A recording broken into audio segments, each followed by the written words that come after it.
What's up, people? It is your boy MM2K of Hard Knock Digital Culture Cloud Dosage, MM2K Gaming, back again with a special members first video. So if you're watching this as a member, you're used to this content.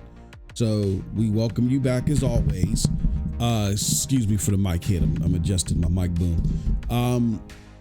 But if you're watching this publicly as a premiere or as a VOD, this is something newer for you and something that I've been putting some thought to because of my new schedule and surrounding my ability to make content as of late. And I said, right now, because of the way things are, 99% of my content is structured around member stuff.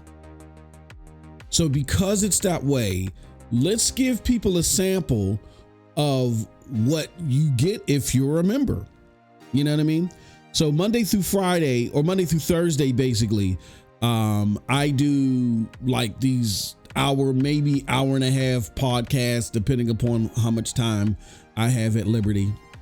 The people that I work with are real cool. And even the people that I report to, they give me some, if things are slow, they give me some extra time.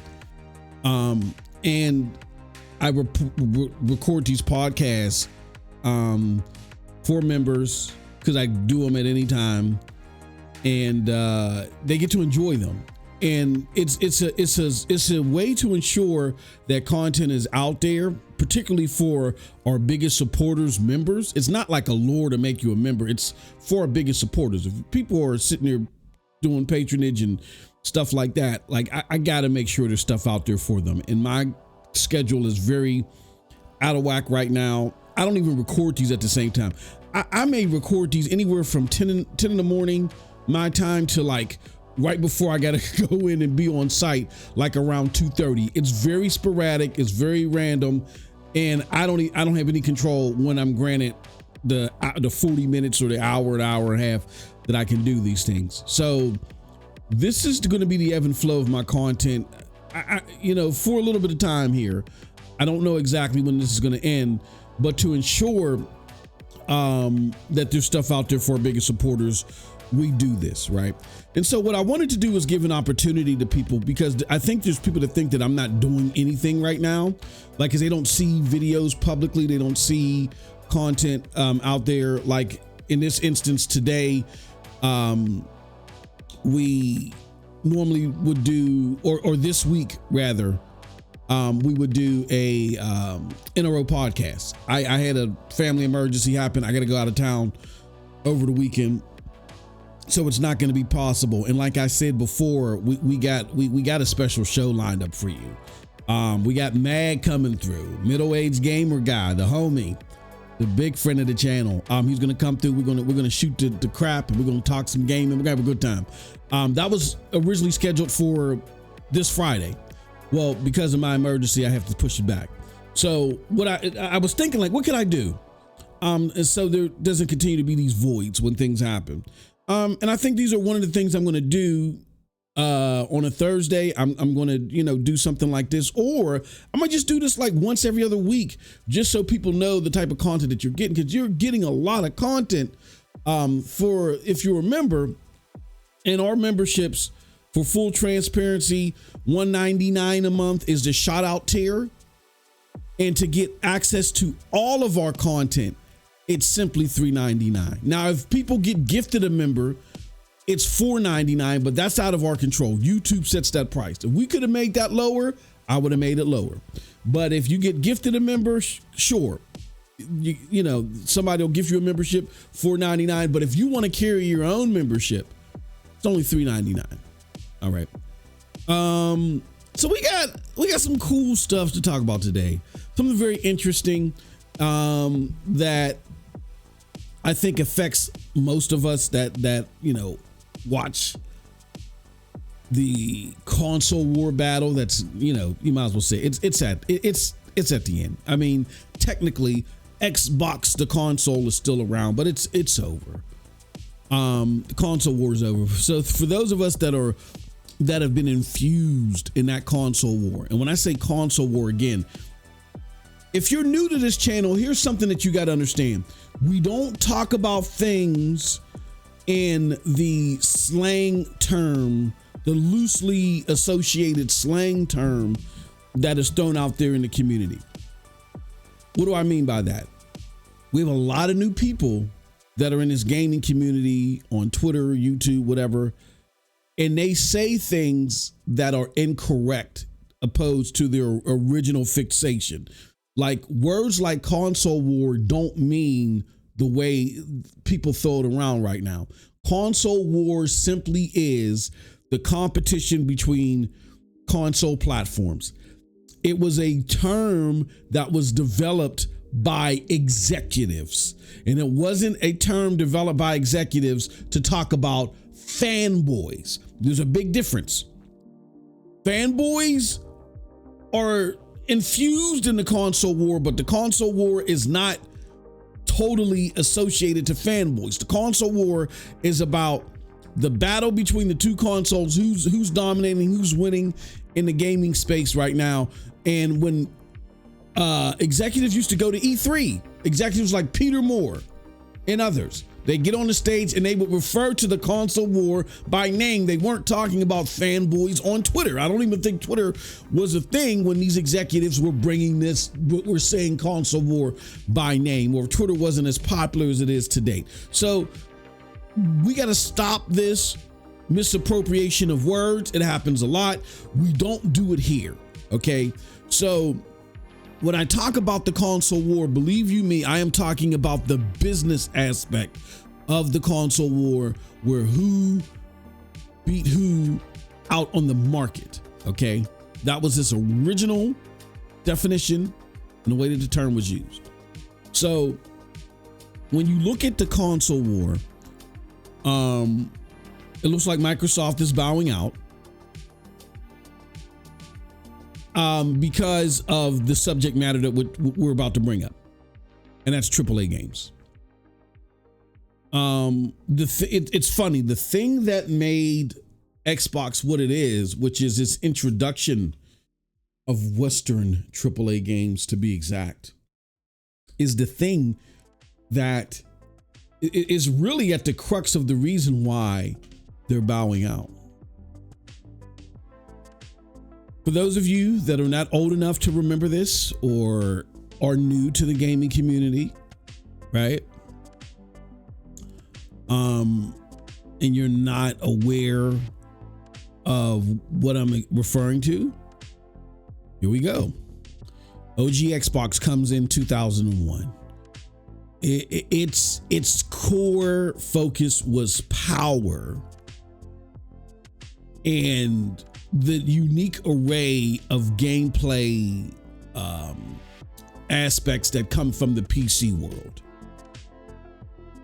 Matter of fact, its name Xbox is a derivative of DirectX, which is like, a PC element, the DirectX software, right?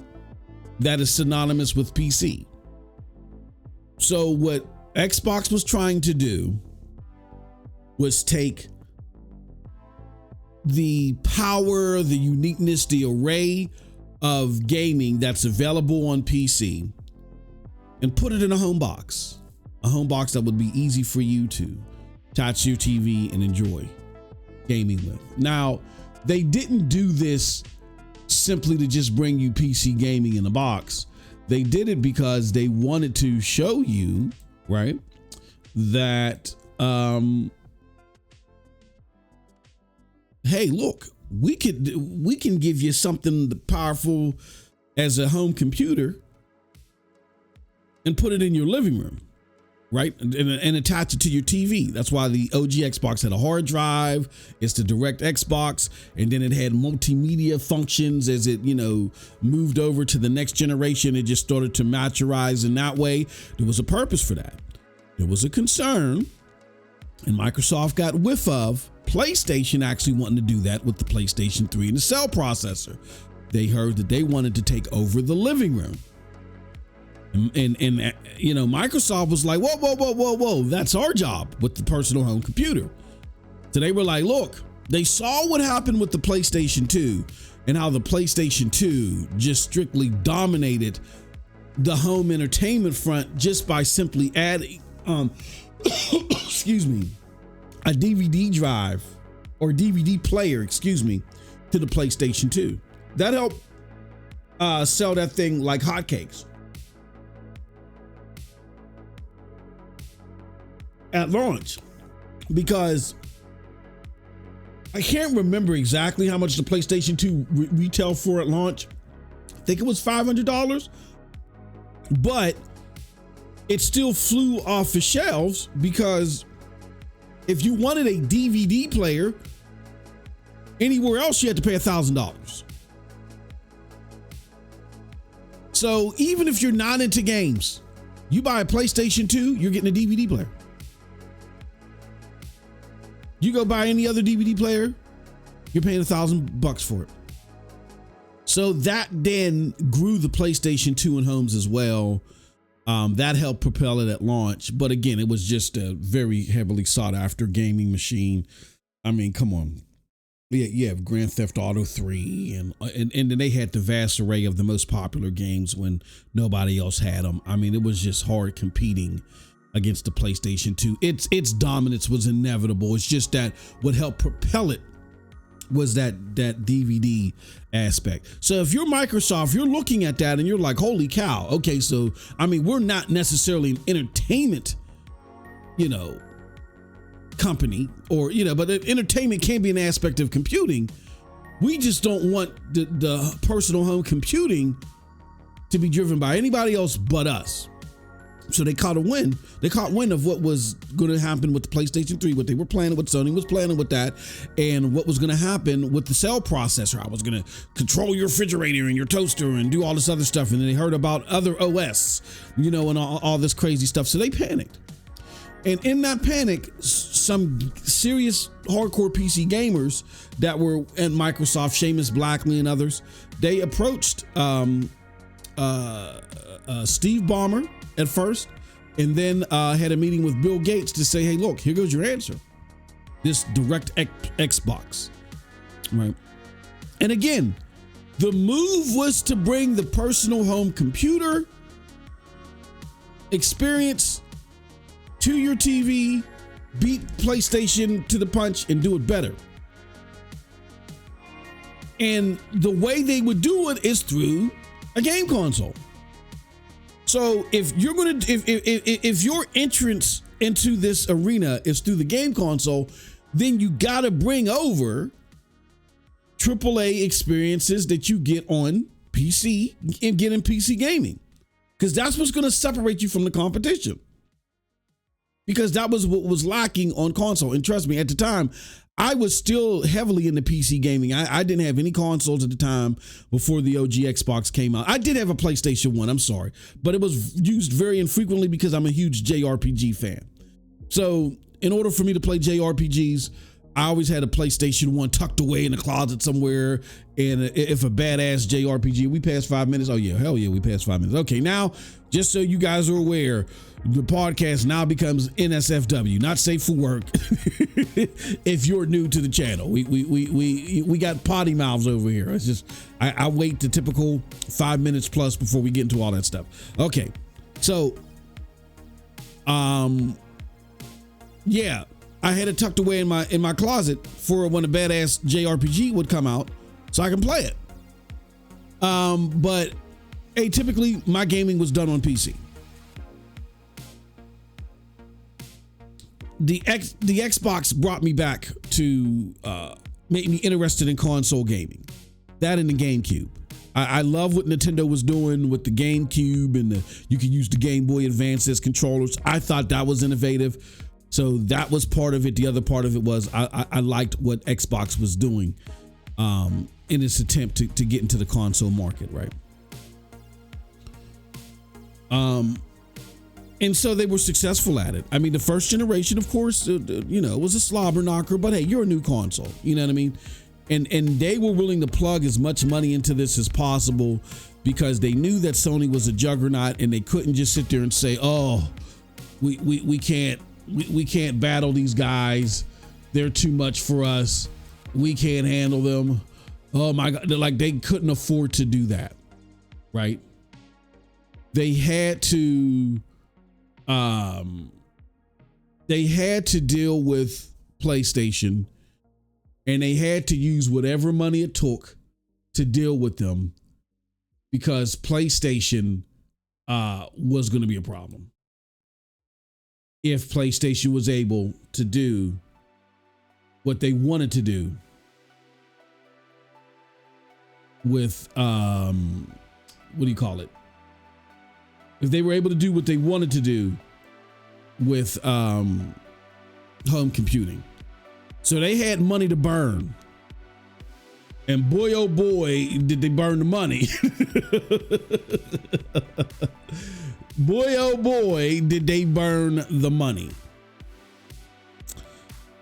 They lost between the first two generations. It was reported that Xbox lost $10 billion. We know about the red rings of death, but they were able to corner themselves a respectable slither in the market. And we are where we are today because of the Xbox 360. What propelled Xbox? What even gave them a chance? Again, it was the unique array of games that they brought to the market. Before Xbox really hit the market, you didn't see a slew of Western AAA developed games dominate the saturation of the market. Like,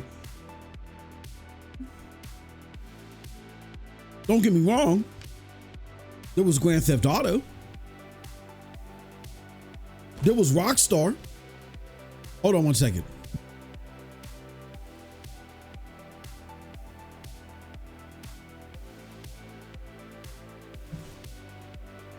Outside of sports games, there weren't Western developed AAA games that were, dominating the market, except for, Rockstar.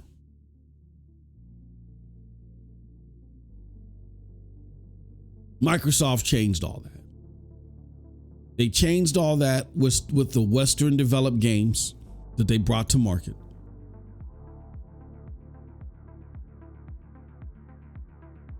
Games like Halo. They were bringing games like Halo and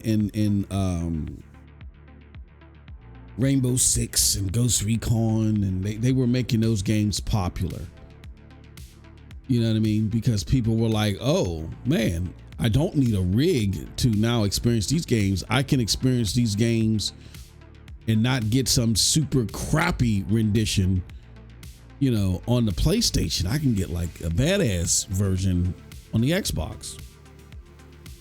And then so there were other games that,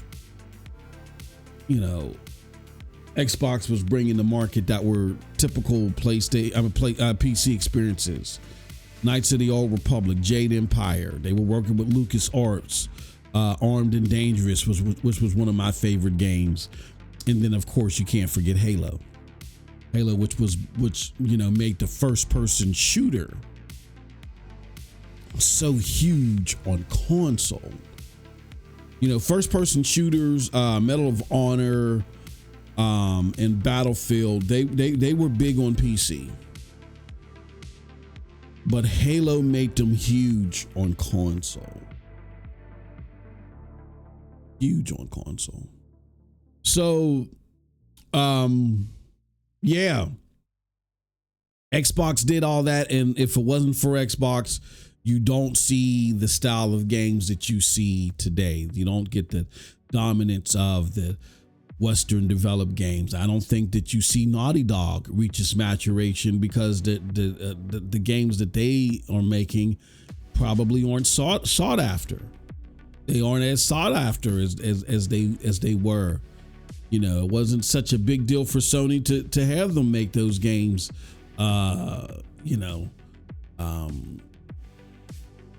Because those games aren't in high demand without Xbox. Because Xbox really put the Western developed game on the map. It made it a staple in gaming. Most of the sought after games, they were made in Asia. They were made in Japan, to be exact. If they were AAA, if they all the overwhelming majority of AAA games came out of Japan. And Xbox changed that and started flooding the market with AAA games coming out of the West. Oblivion and the Fallout games. Then you saw BioShock, Mass Effect, so on and so on. The rest is history. So that's the brief history of the AAA game. Now, we are seeing a return to Eastern developed AAA games, and it's flipping the dynamic again. But before we touch more of that and reference on how that's going to affect things overall, I want to read you guys something very interesting that I've seen that addressed this. This is an article from PC Gamer. So let's take a look at it. And on the back end, let's talk about their assessment here.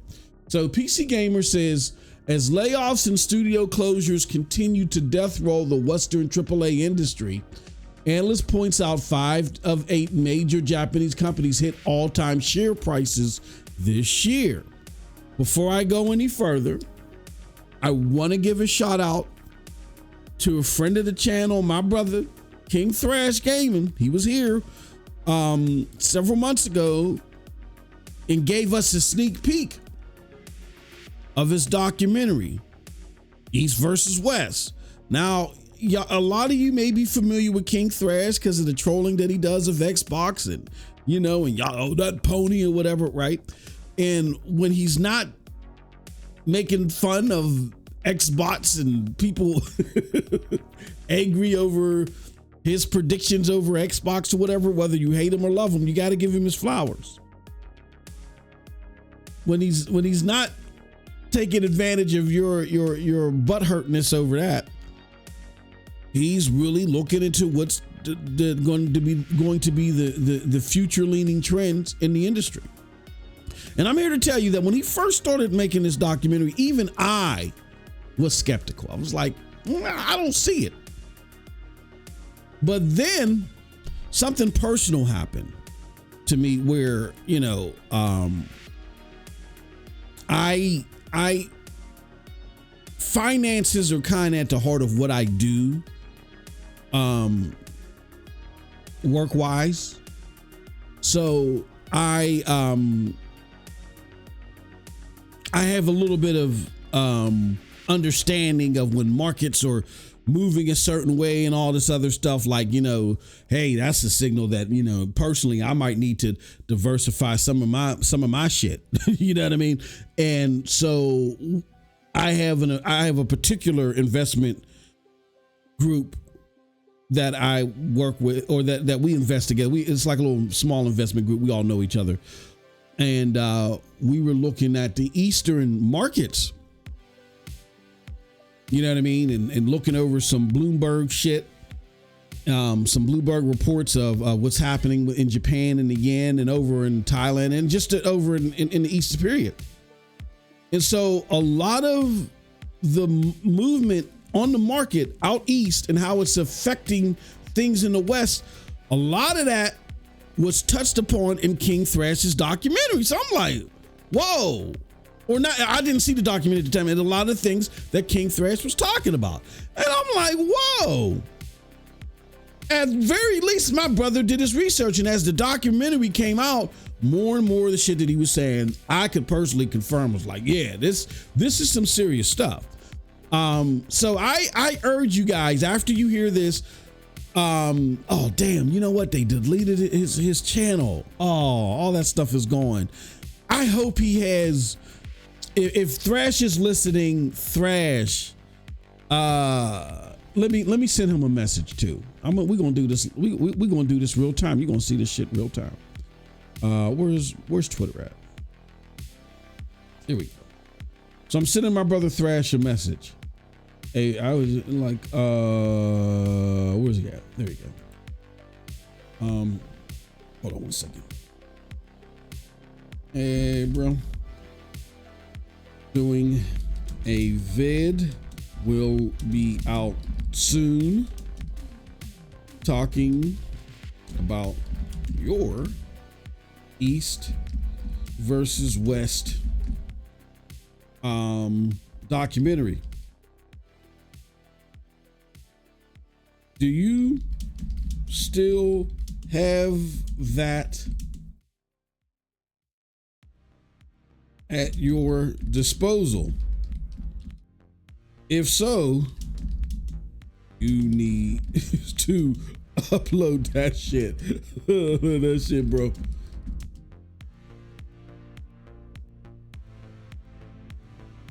All right. Yeah, brother. Upload that. I know. I was, and the people that I invest with, they don't know nothing about gaming. I was like, that motherfucker Thrash was talking about that. It was like, who? I was like, never mind. Just ignore it. Yeah. So anyway, yeah, check that out. When you get a chance, I just sent a message to him because he recorded it. So hopefully he still has it like on file somewhere and he didn't delete it.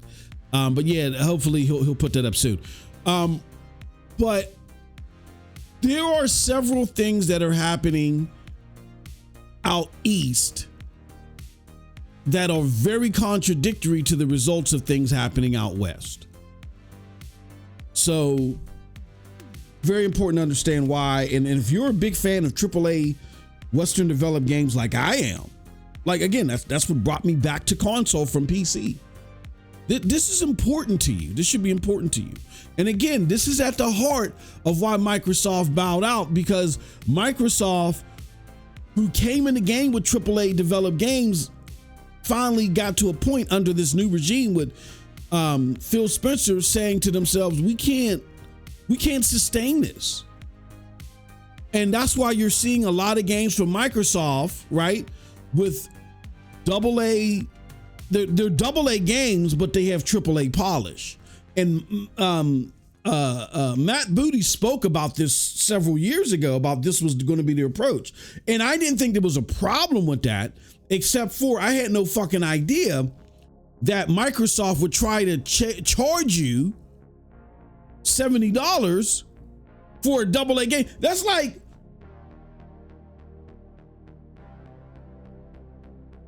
if I take a Prius, or no,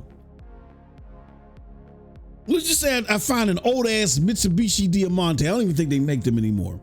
It was one of my older cars. So I take an old ass Mitsubishi Diamante, right? I had one that was I guess you could call it pimped out a little bit, leather seats, heated seats, and all other shit. Right, nice car. It's a nice car. And I got it young too, so I thought I was flossing with it. Right. So anyway, you take the car, you pimp it out, you got it looking nice, put some nice wheels and rims and shit on it, and I don't know. You put a Mercedes Benz, I forgot what you call those things, logo on. You know what I'm saying? It's not a Mercedes Benz. You don't charge Mercedes Benz prices. That you would think that if you're doing some shit like that, that what you do is you just say, look, man, I souped up your car, gave it a Mercedes Benz look. And look, you didn't even have to pay Mercedes-Benz prices for it. That's the allure. You give a little bit of extra incentive to, you know what I'm saying, to spruce something up and give the allure that said item is bigger than what it actually is. So my idea was Microsoft was like, look, we're not going to sit here and spend boatloads of money on developing one AAA game. We're going to take that money, develop several AA games, just give them some AAA spit polish, right? But we're still going to charge you the AA price. But the thing is that because our money was invested in a less riskier and higher margin way, that we're going to get a bigger return. So instead of us spending all this money and giving you this one AAA game that could cripple us if it doesn't do well, let's try with three. We're going to give you 3 AA games to where if any fail, you know, it's not necessarily bad as long as somebody succeeds. We have more chances at success versus putting out 3 games versus 1. And we don't break the bank in order to do so. That's what I thought they were going to do, is sell you AAA, you know, polished games with AA guts and charge you AA price for it. That's what I thought they would do. No, these motherfuckers are giving you a Mitsubishi Diamante with a Mercedes-Benz ornament on it and charging you Mercedes-Benz prices. So Xbox got the game all fucked up. And it's not, and that's why I think they're at a point to where their games on their platform themselves aren't doing well. Like you'll see, you know, they'll say shit like, oh, we're happy with Avowed, we're happy with Indiana Jones. They say the same shit about Hi-Fi Rush. Look what happened to that studio. You know what I'm saying? You can't trust them as far as you can throw those motherfuckers. But when them games come to PlayStation, they do well, right? Why do they do well? They do well because even though you could argue that they're overpriced on PlayStation, they're not necessarily AAA quality, the AAA quality that you need to bring people to your platform. But if they're already available in the marketplace, why not? It's just more games for me to play. And I don't think people understand that.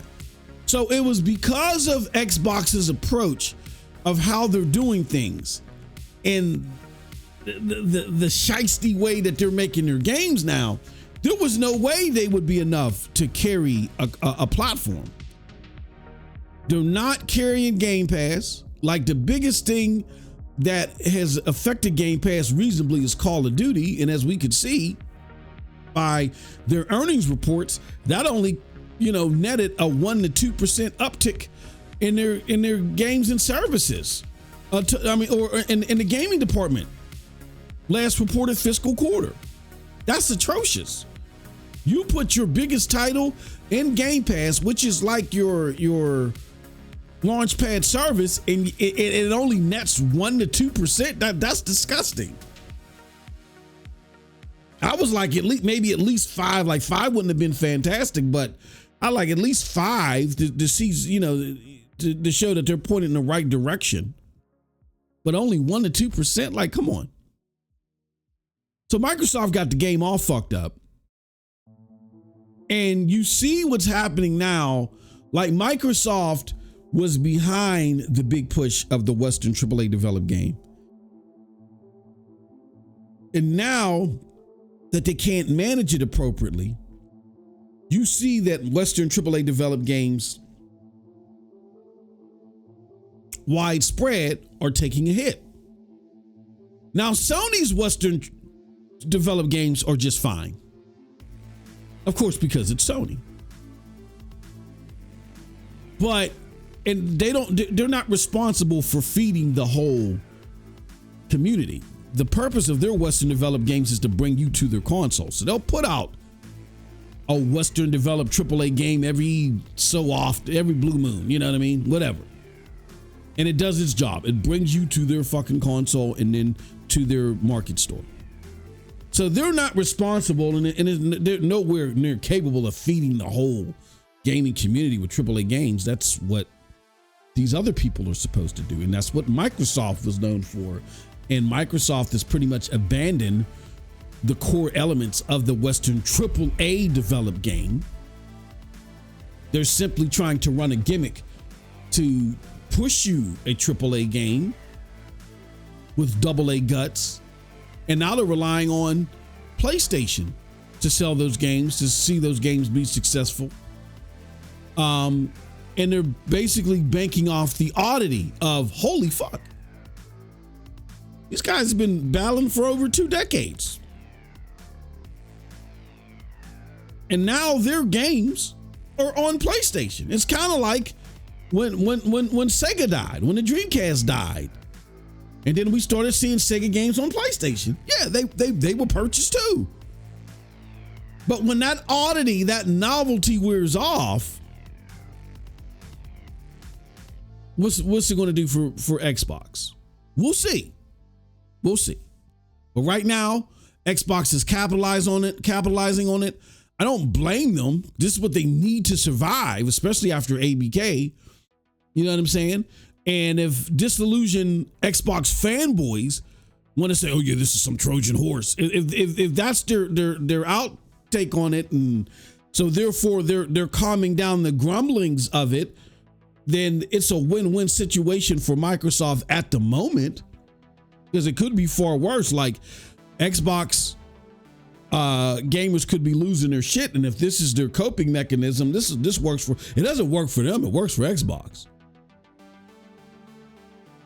But being that we have that dynamic, what is going on? What is the future of AAA games? Let's talk about it. So let's finish with the article. It says it says grim in the West, great in the East.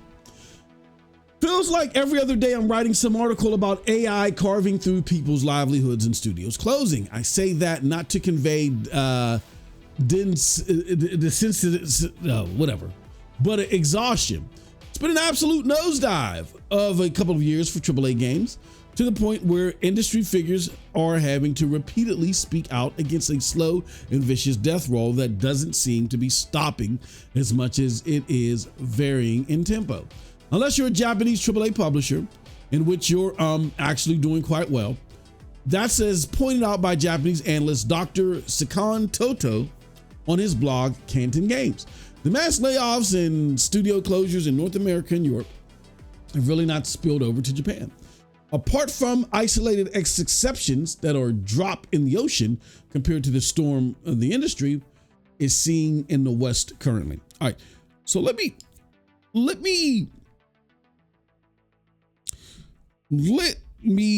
kind of explain this a little bit. And I love this paragraph. One thing here, let me say something. As someone that has an extended vocabulary, though, I will say this. Desensitization, like what the fuck is that, right? Here, let's copy that. Not gonna let me do it. Turn this shit off. I don't even know what this fucking word means. Copy. Let's see what it is. What it means. As somebody with an extended vocabulary, one thing you do not want to do is try to show off in your articles, over and try to fly over the heads of your audience. And trust me, I know this as co-founder of a website and studying SEO and all that other shit. You don't do that. You don't fly over the heads of your audience, try to show off your vocabulary. Desensitization is a process that reduces and eliminates an organism's sensitivity to a specific stimulus. Something to do the process or fact of becoming less aware of something as a problem. I say that to not convey but exhaustion.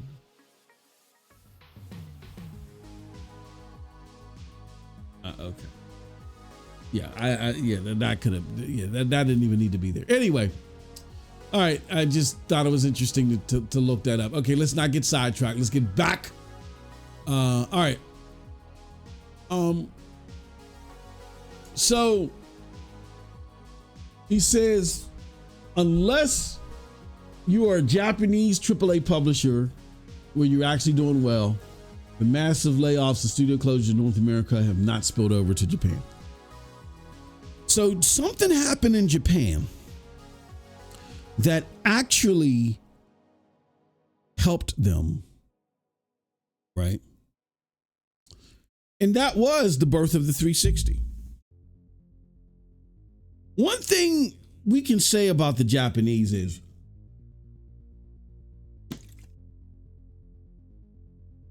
They are resilient. They are fucking resilient. You can't just defeat them. You can't just beat them and they lay crippled on the street and they say, okay, you won. They don't give up.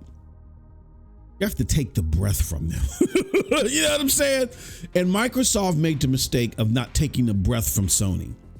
They left them crippled on the sidewalk and just walked away, not realizing that somebody's going to carry them off. They're going to bandage them up. They're going to rehabilitate them. And then they're just going to train and come right back after you. That was Microsoft's problem. They were used to going against other companies, crippling them and getting them to submit and be like, oh, okay, before this gets any worse. Like, the Japanese cannot be intimidated. They cannot be intimidated. Here's what the Japanese did. When the 360 started taking over and Western developed games started taking over, and the Japanese had no idea how to compete with games like that, they said, okay, we're not going to close down. We're going to migrate to making games for the Nintendo Switch or Nintendo DS or whatever, or the Wii. And B, we're going to start making mobile games. So that's what the Japanese developers did. They were like, okay, as far as AAA consoles, our games are not that desired. You know, so if you're not making a JRPG, you know what I'm saying? You're like, look, we're just going to make these type of games for Nintendo, games for mobile. So they hibernated for several years until head of SIE at the time, Sean Layton, approaches them the midway point through the PlayStation 4's life cycle and said, okay, we understand why you guys left. Because, and I don't say this to be rude, right? So don't take this as some type of xenophobia or anything like that. I love Asian culture. But because of my business experience with them and just my affinity for the culture, I know the tendencies.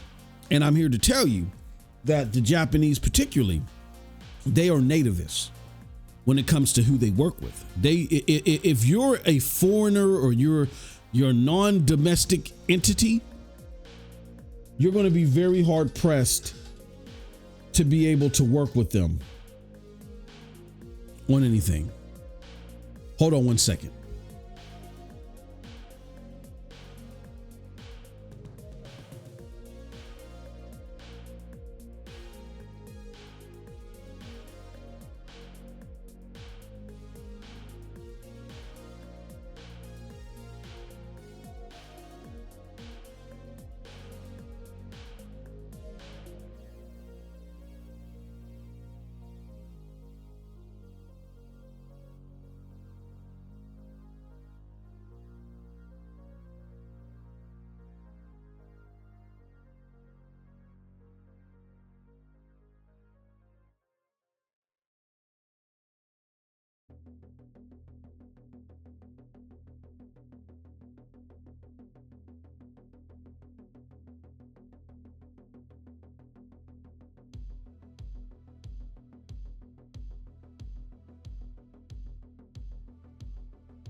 Okay, I'm just checking. I'm sorry. I just want to make sure. I was waiting on an important call, but I didn't want to just sit back all day again because my time is limited in order to record these things. So hopefully.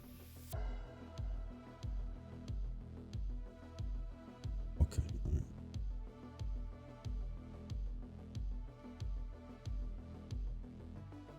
All right, hold on.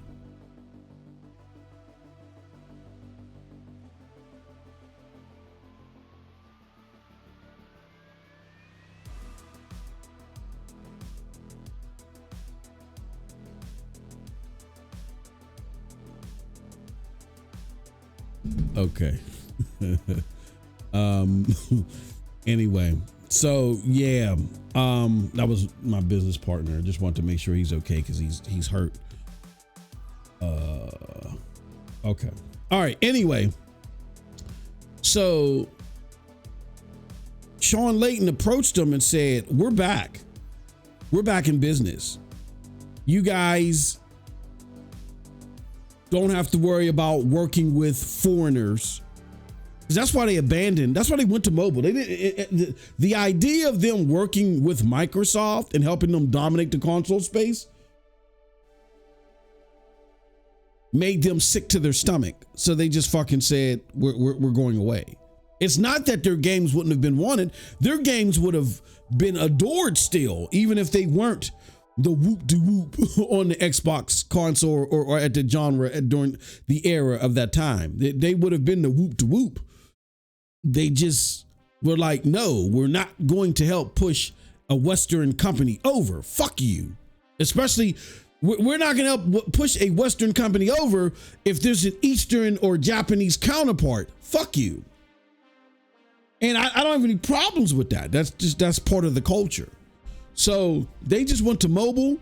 They went to and made games for Nintendo. Sean Layton talks about this extensively in an interview that I cannot find anywhere, but I remember seeing it and being in awe at all as he broke down how PlayStation 4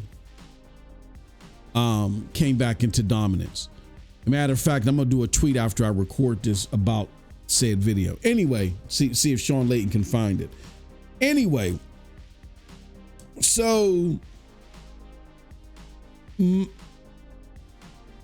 when they did that, that allowed these Japanese companies to still survive. They found an extra revenue stream. That's why these mobile games are so advanced now. These mobile games were being developed by people that had AAA experience. And so you started seeing all these companies pop up from developers that were working at these other AAA teams, and they were like, holy shit, there's a lot of success around this here. Let's create our own studio. Excuse me, so forth and so forth.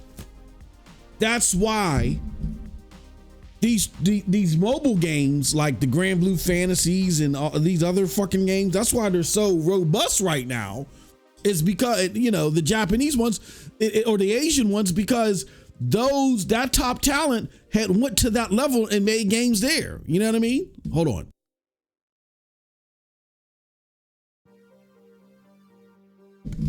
Okay. So those guys went and started honing their skills somewhere else, and they created another layer of financial stability for themselves instead of closing down. They didn't just give up and give in. Sean Layton comes back to them and says, you can come back now. And they do. And they come back in roaring fashion. You had games like Neo and other Japanese games that started hitting PlayStation that helped put them over the fucking top and really kick in Xbox's ribs. And it also helped that Phil Spencer was the head of Xbox at the time, and he couldn't tell you what a good game was if it slapped him in his face and shitted on his neck. So then you move to the PlayStation 5 era. In PlayStation 5, you really started seeing Japanese games soar, in large part due to the popularity of the Demon Souls or you know, the Souls-like games. That propelled Japanese games on a very, very top tier level. I mean, and now you got Elden Ring, whatever. But a lot of Asian games have now sprung into popularity because the Asian market was able to get a stranglehold like that. Look at games like Stellar Blade and Lies of P, right? And a slew of other games that have copied the Souls-like mantra. But then these motherfuckers now went and started making Western developed style games, bro. And they're killing with that. Dragon's Dogma 2, the forthcoming Crimson Desert. and so on and so on.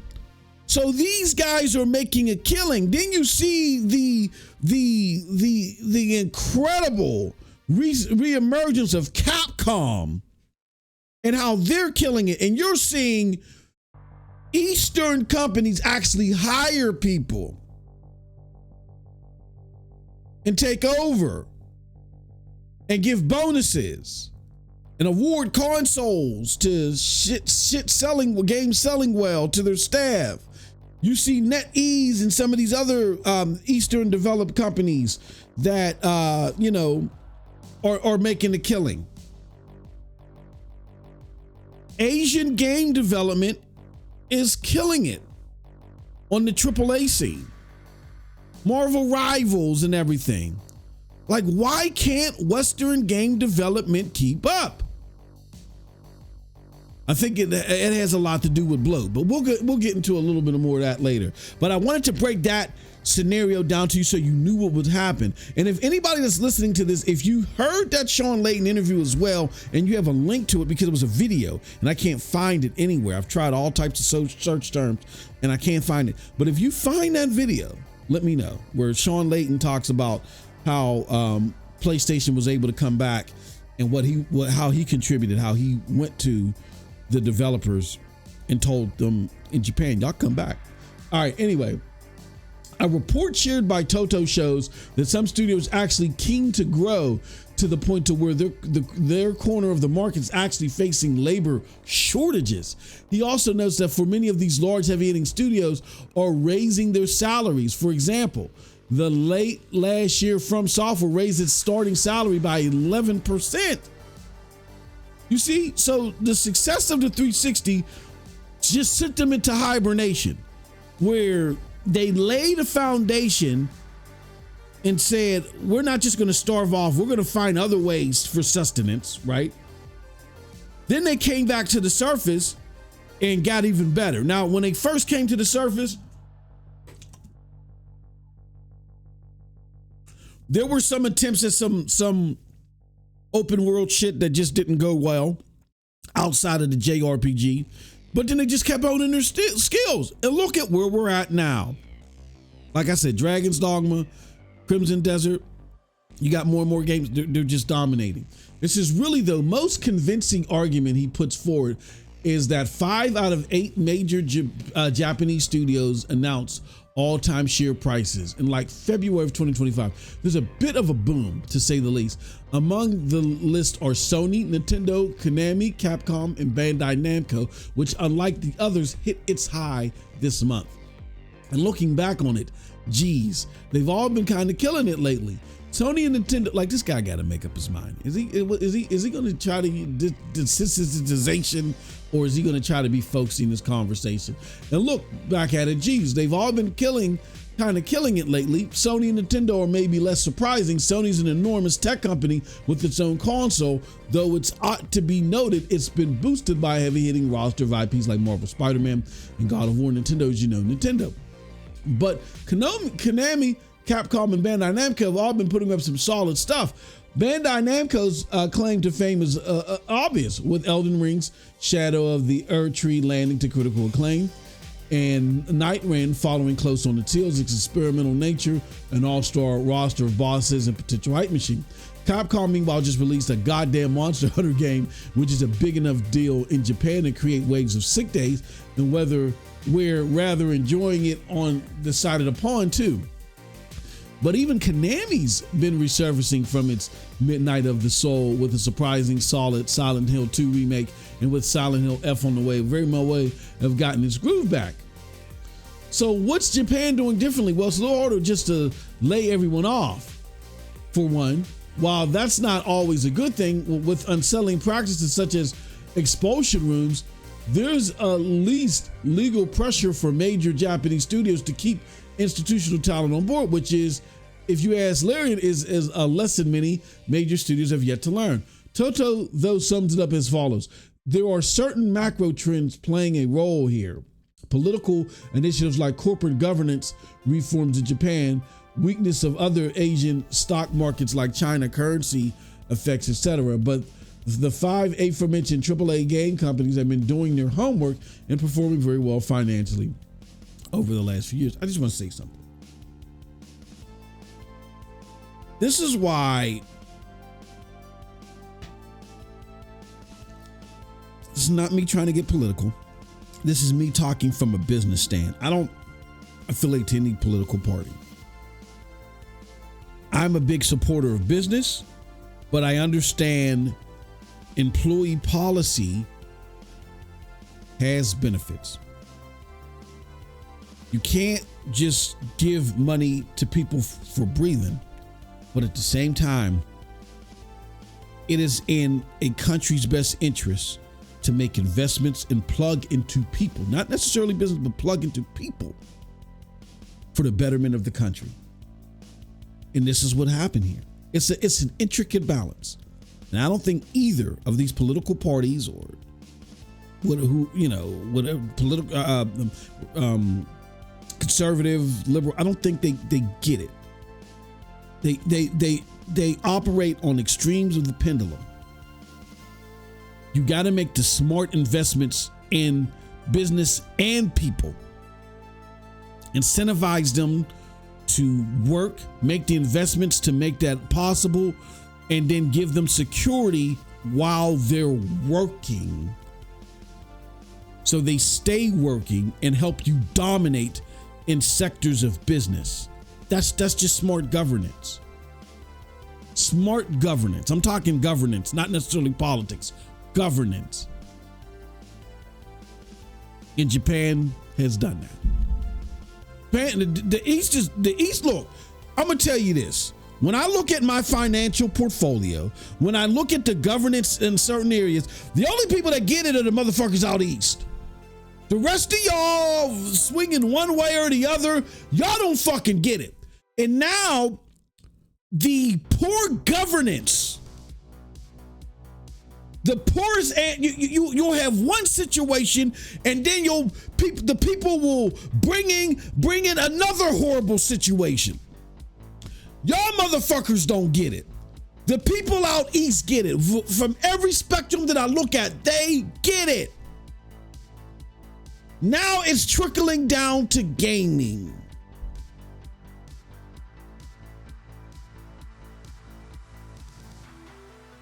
I digress. Let's continue.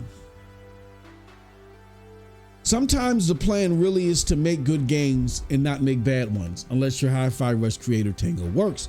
But they were a smaller studio, right? Surely, if you're working for Blizzard, you're safe. Oh, right. They laid off 1,900 people across Blizzard and Xbox last year. Maybe if you help out a smash hit like Marvel Rivals. No? Oh, damn it. I have something to say about this.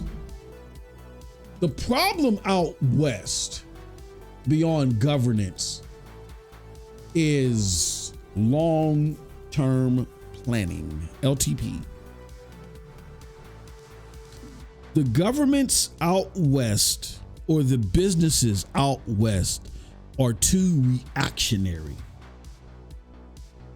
Like during the pandemic, development teams out west went insane in thinking that they thought that the world had changed super severely in their favor, and that was incorrect. They were too hyped up and emotional and wasn't thinking about this logically for the long term, where again, on the eastern side of things, Eastern development companies they've become more long-term sighted, because again, they got hit with the okie doke of the Xbox and the 360 and Western developed games taking over, and they had to think more long-term. They had to go underground, replan, and think more long-term for survivability. And when they come back to surface, they came back even stronger. Like I said, they were wounded, left on the roadside. They got carried away. They got bandaged up. They got healed. They went in the train. They came back, and now they're stronger than ever. Now they snapping everybody's fucking necks. And the problem was out west, when it came to development, we were too reactionary to everything. there should have been Silicon Valley or whoever. There was no fucking excuse. There was no reason to believe that once the pandemic was over, that people wouldn't go back outside again and that they would never play video games. Or that they would just play video games forever and ever. That was the short-sightedness of the Western development. And that's the problem with the West. There are too many people that are making gaming decisions that are not acclimated to the gaming culture. But we see that in our journalism. Like Westerners are fucking greedy and they're not wise. And it might sound like that I'm trying to kiss Eastern ass, but as someone who has been in Fortune 500 business for over 2.5 decades, who have dealt with Eastern business makers and who works for one of the biggest Western business makers in the world, I'm here to tell you that our problem as a Westerner is that we are too emotional and we're not wise. Oh, we love to get in front of a mic and hit you with the schisms, bisms, and sound so fucking intelligent, but we are dumb in our reactions and our LTP, our long-term planning around these situations where Easterners are more wise. It was idiotic to believe that people would not go back outside, that people that generally don't play games, who just simply was just sick of playing and watching TV all day, would just sit there and continue to play God of War and never go back outside.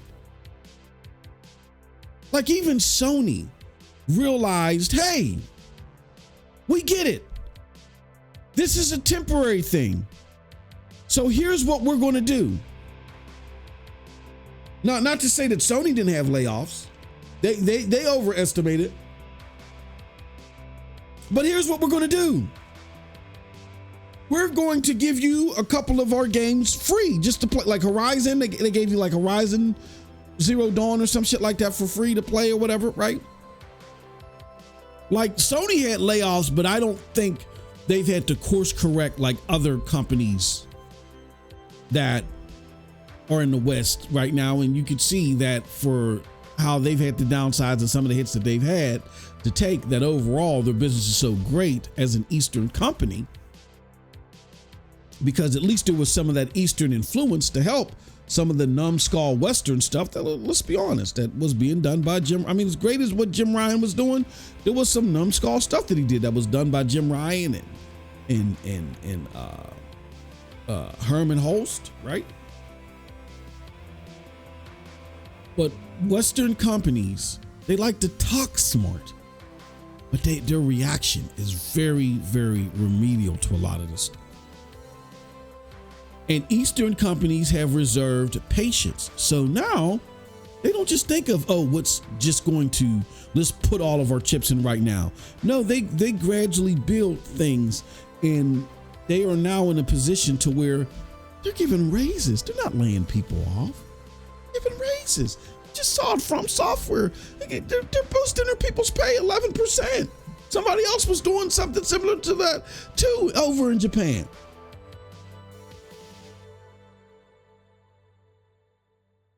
It was the dumb, rash decision to overcompensate because of the pandemic, to think that once the pandemic stopped taking people off this planet and people could go back outside, that they would choose to play video games. Not understanding the culture of video game gamers and understanding their characteristics. Yes, gaming can be fun. And don't get me wrong, some people may have discovered games and they may have decided to, stay playing games. But the average person, they just don't have the characteristics and the psyche to do this. This is for a specific demographic. And it's not like the flu, where just being around it, people are going to contract the bug to keep playing games. It doesn't work like that. All those people that bought PlayStation 2s and for the DVD player, they didn't become gamers. They wanted the DVD player. They didn't touch the console and go, oh my God, and then start buying games all of a sudden. No, they just want the fucking DVD player for half the price.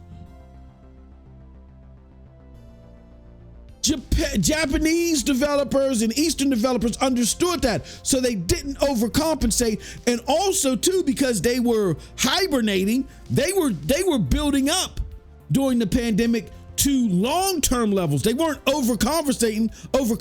They were building up and studying while we're just acting, irrationally.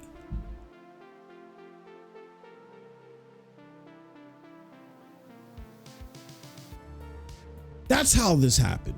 Let's continue.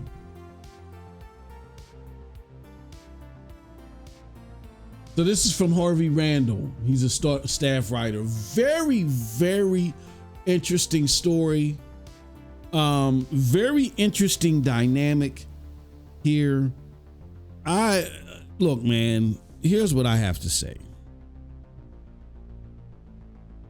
I am for not just Japanese games becoming popular again. I will admit, during the 360 era and the Xbox One era, I thought a lot of those hack and slash and 50 combo games and all that other shit, I wasn't a huge fan of. Like, I was all for the Western games taking over. I also wasn't a huge fan. I'm not a huge fan of Souls-like games. I do like Stellar Blade for implementing some of those elements, but again, that's a Korean team behind that, and the Koreans, they know how to add the aesthetics. I'm gonna be honest with you. The part that I'm most excited for, and I do like to see now that there's Chinese development coming involved or whatever, but I'm gonna be honest with you. The part that I'm most excited about is the Koreans getting into this. I'm so excited for them. I am a huge steward of Korean cinema, Korean action movies. Me and my wife, I've gotten her acclimated to it. My fucking favorite anime right now, Solo Leveling, is Korean based. Like, the Koreans are just killing it right now, low key. Like, a lot of people don't even realize this. Koreans are killing it right now. You know what I'm saying? Crimson Desert has a lot of people in all. And then, they got another game that they're working on called Section 8, which is more like sci-fi action-ish. You know what I'm saying? I can't wait till that comes. There's several Korean games that are being worked on right now. People are able to test and shit like that. And they're like, look, man, look out for that one. The Koreans are coming. Well, Eastern Development is coming all together, but I wouldn't be surprised if the Koreans rose to the top there. So be on the lookout for the Koreans. They're really kicking ass right now. They really got some shit that's coming in. It's just their prospect on entertainment is just so interesting. It's so unique. And it's like they just put their right amount of spice and twist on shit, man. I love it. I love it. So anyway, yeah, my take on it is I'm all for the Eastern takeover. I wasn't at first because I am a huge fan of the style of gameplay that's represented in Western developed games. But when I see because I love my shooters, I love my open world games, right? And traditionally, Japanese games were more like a Devil May Cry-ish type thing if they weren't JRPG-ish. And that's how people were able to infuse Western developed games. And they're like, oh, this is like open world, life simulation type shit, looting and all this other stuff. We like this shit instead. It's a lot more robust, and it kind of pushed that to the side. Well, the Eastern developers, they've learned how to make games like that and put their own twist on it. And I'm all for that. I like that. And so what I'm going to say is that I'm all like Eastern developers have now come out of that shell that people infuse with them, to silo them into. They're well beyond that and well capable of. Now, again, Do I feel like there's still an oversaturation of Souls-like games? Yeah, I do. But I have confidence in teams like, here, let me look them up. The makers of developers of Crimson Desert. Pearl Abyss. I'm looking at companies like Pearl Abyss, who, for all intents and purposes, they fucking get it. But let me see if I can show you guys. Pearl Abyss. Copy. Yeah, I'm all for it.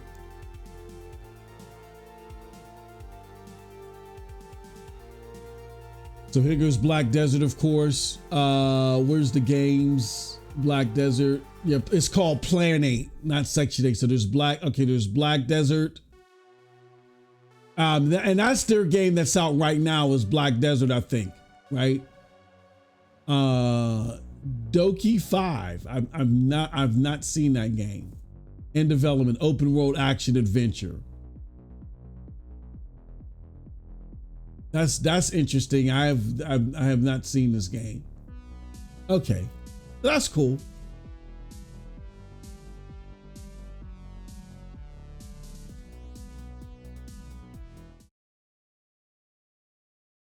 Let's watch this and listen to this.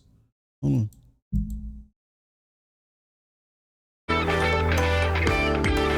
Well, no, let's just watch this because I don't want to get tagged for anything.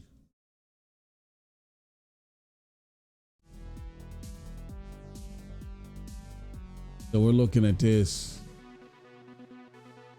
Let's see what is this shit?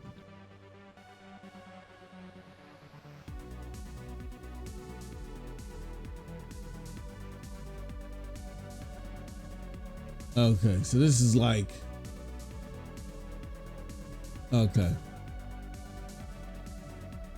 So this is one of those games. Okay. Right? Or no, or was that, did that not represent the game? Actual in-game footage. Oh, hold on. Okay, let's see here. Actual in-game footage in progress.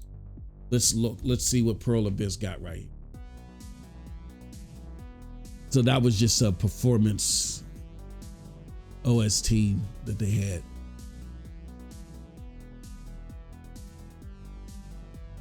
So this looks like an open world, you know, one of those type of games that's supposed to have casual appeal, and it might actually work. It might actually work, like for kids and shit, or you know, people that just want to play it. Okay, it might work. I mean, it's not my type of game. Let's see what else. What's going on here? Oh, okay, all right, okay. Is that one of them survival? Okay. It's got a different element. Oh, hold on. What's that? You fighting something? Oh shit! You're fighting in this too? Okay. This game is crazy. Okay. All right. Wow. You see what I'm saying? Like the flair, that's the word I want to use. The flair of Korean entertainment. It's like the flair that their games have. This shit is wild. This shit is crazy. Okay. Look at this. This right here, I think has a lot of potential. Oh, holy shit. Look at it, got bosses and shit. Look at this shit. This is crazy. I'm thinking this is some like kids game. Wow. That's wild. That's wild. Okay. All right.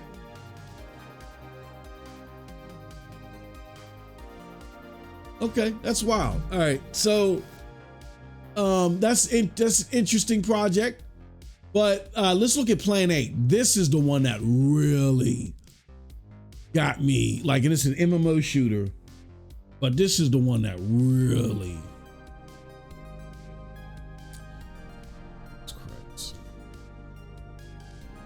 Hold on.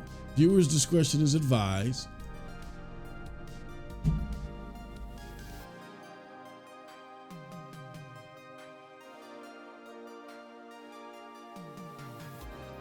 Okay. All right.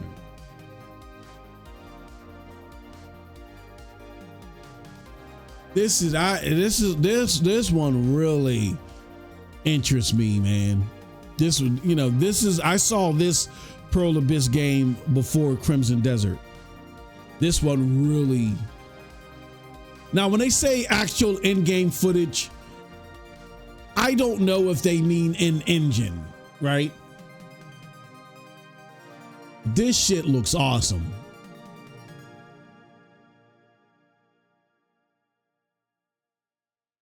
God damn, I love this shit, man. This shit looks awesome. And it's like,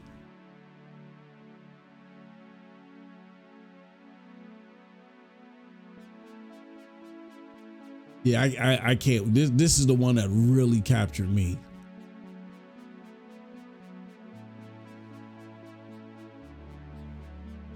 Woo! Again, it's the flair that they add to shit. Whoa! That's bruh. I love it. I love it. I am all for you. If you don't watch the channel routinely, you would have heard me say I'm all for the Korean takeover. So yeah.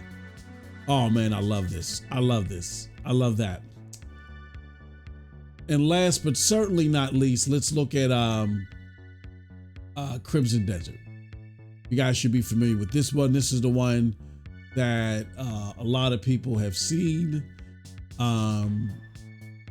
It's already slotted. It's going to be the first one that's coming out.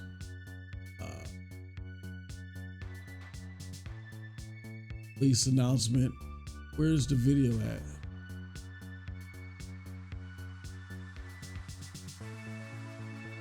Media release window announcement. Okay, here goes the latest video, I think. No, there's another video too here. Let's go to YouTube. I'm pretty sure there's another Crimson Desert video. I think one that just came out recently. Let me go to Crimson Desert. Let's go to videos. Oh no, this is the most recent video.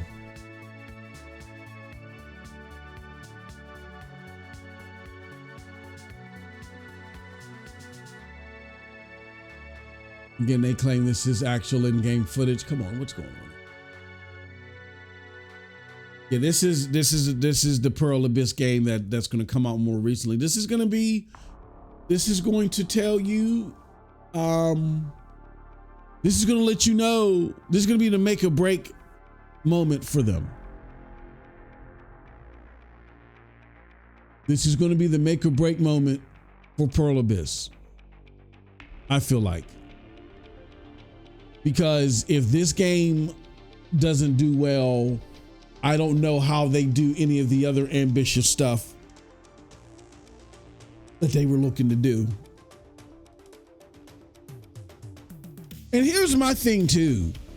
And I'm going to say this, and people are not going to like when I say this. Games like this that are ambitious, kind of like what you saw with Black Myth Wukong, even with all the problems that they had on the PlayStation 5. This game looks totally awesome. This shit looks awesome, bro.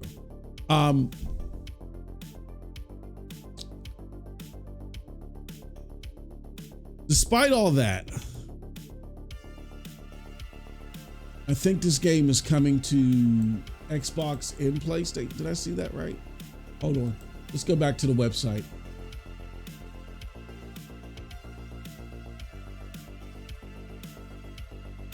I think they said, yeah, it's coming to the Xbox as well. Like, I know people aren't going to like this. Content is locked into your date of birth. Here's my thing. I truly believe that the Xbox should be skipped. I think the Xbox should be skipped. I think we're at the point, y'all, where It's unless people want to optimize for the game,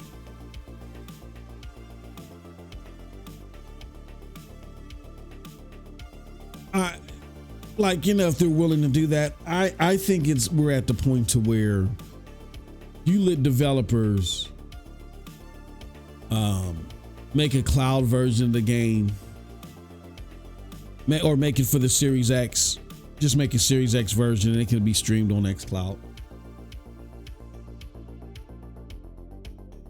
And if people don't like that, and if they don't like that dynamic, by all means, let them upgrade to the Series X. I'm sorry. I don't want our games held back anymore. And the Series S is holding back the Series X and PlayStation. Like the developers of Kingdom Come Deliverance told you. And those people are pro Xbox all the way. They've had people on pro Xbox podcasts on multiple occasions routinely through the first game and the second game. They love Xbox. I'm here to tell you this, though. If they're going to come out and tell you that they had to make Kingdom Come Deliverance 2 25% less ambitious, that means they wanted to add 25% more things to the game, landscape or whatever, and they had to scale it back 25% just to meet the requirements of the Series S. We're getting less games. Do you think they're the only ones doing it? We're getting less games because of the Series S. This ain't even I hate an Xbox thing. This is, if you wanted a Series S, you should have understood that it was underpowered. I get where Microsoft lied and talked to 1440p shit, but look, you got to have common sense in this shit, man. And I get a lot of you got that Series S during the pandemic to play Game Pass. Gotcha. Fine. Okay. We're several years into the gen. I think it's now time for Xbox to turn this into a stream box for future games. We're at that point. Stop holding back games. And if I'm a company like Pearl Abyss, I don't need to cater to Xbox. Make this motherfucker, either you say, look, man, let me make this for the Series X. Nope. Okay. Well, we can't bring it to Xbox. Make it for PC and PlayStation 5. Let's stop holding back games, man. Let's stop doing it. Like this game, trust me, the ambition has to be scaled back. If Black Myth Wukong, and again, they had some issues with optimization, but if the makers of Black Myth Wukong had to scale back severely because of this shit, I'm pretty sure other people have to do this too. So, all right, those are just my thoughts on the whole situation. AAA games, the dynamic, I think is crazy. Yeah, and again, I'm all for the Eastern takeover. Hopefully King Thrash, let me see if he responded. He might be, he's up probably. Oh no. Oh no. Oh, I bet. Oh, hold on. Oh, let's see it, bro.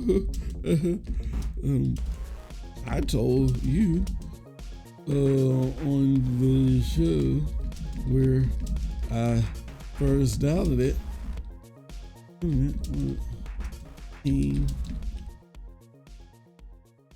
All the info you laid. Oh, experience.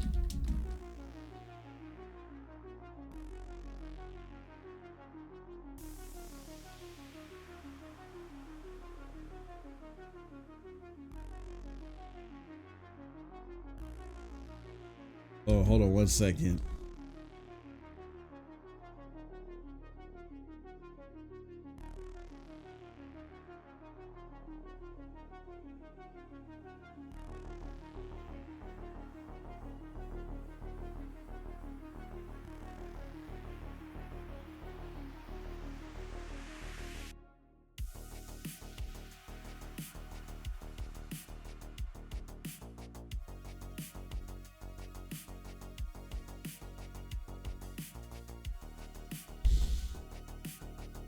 Damn.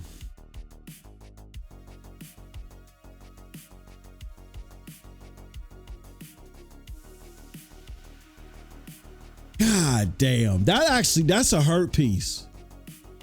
That's a hurt piece. Damn. It's gone. It's gone. Fuck, bro.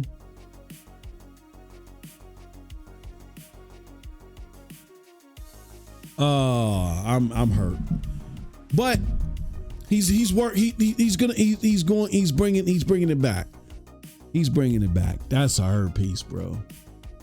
Damn. I hate when, like, I get that the console war, people take shots and do shit like that, and at times it can get personal. But when we have situations that arise that actually hurt people's awareness of what's actually happening in gaming, that's not good. And I'm going to tell you, that's a hurt piece, knowing that that's out, that's gone. Because I don't have the opportunity or the chance to put together what King Thrash was. That was very thorough, and it had a lot of detail in it. But he said he's going to work on it again. Golly. It's a shame his channel had to go down over some stupid shit. That actually hurts. That hurts the archives of gaming and gaming discourse. I wouldn't want that for anybody. Like, on the flip side, you know, they antagonize each other. Somebody else that you know does game reviews or port reviews or whatever. They mean nothing to me, but they might mean something to somebody else. I wouldn't want their shit to go down, and I would, you know, and for any bullshit that anybody says, you want that content up for the receipts. You know what I'm saying? Man, that's a whole nother topic, which I touch a lot in this member content. So with that, man, we're going to close on a sour note. Unfortunately, we're going to close out, but I hope you enjoyed the content. So again, this is just a spill of what I do behind the scenes Monday through Thursday with our members. And on Fridays, what normally happens is, because there's a podcast, I give the members something on Friday, which is they get early access to my Saturday video. Normally I do Saturday videos that like cover the biggest topic of the week and shit like that. And then members will get, you know, first access to that on Friday, because I got to plan for a whole show. There's no way I can plan for a whole show that we're doing live on Fridays and give you one of these too. So instead, what happens is you'll get access to, you know, one of these shows. I mean, you'll get access to my weekend video. But yeah, because I'm going out of town, I can't do the weekend video, so this is what we're doing. With that said, I hope you enjoyed it, man. If you enjoyed this and you're watching this on demand publicly, hit that like button, hit that subscribe button, and definitely consider becoming a member. Hit that join button. You guys do a lot for the platform. You guys, you know, we wouldn't be able to do the shit that we do here without you guys. You guys help us get games. You guys, you know, support the stuff on the periphery, because this isn't a cheap hobby. There's things that I had to invest in, Streamlabs and things like that you guys actually cover. You know what I mean? That we have to invest in, that we have to pay for monthly in order to do what we do. You know what I mean? This is not a free thing. I mean, I could do it free, but then there's a lot of tools that simplify this for us that we wouldn't be able to utilize. You know what I mean? And especially in my situation with my schedule, we need those paid for tools in order to do what we do. And you guys make all that possible. You know what I mean? So, and then at times, you know, there's a little bit of surplus or spillage to where we can get some games. You know what I mean? So thank you guys very much. We really appreciate it. And this is something that we, you know, anything that you guys help us with, we push back into the community. So the more and more support that we get, the more and more games we'll get, the more and more gameplays you'll see, and all that other stuff. So if you enjoyed it, think about becoming a member so you can get this Monday through Thursday, and then get a video on Fridays, just for joining at $3.99. If you want to share this with other people and gift watchers or whatever, feel free to hit that gift button. Okay. And then super chats help out the platform as well. With that said, appreciate everybody. Thank you so much. Till next time, you have a wonderful gaming day. Peace.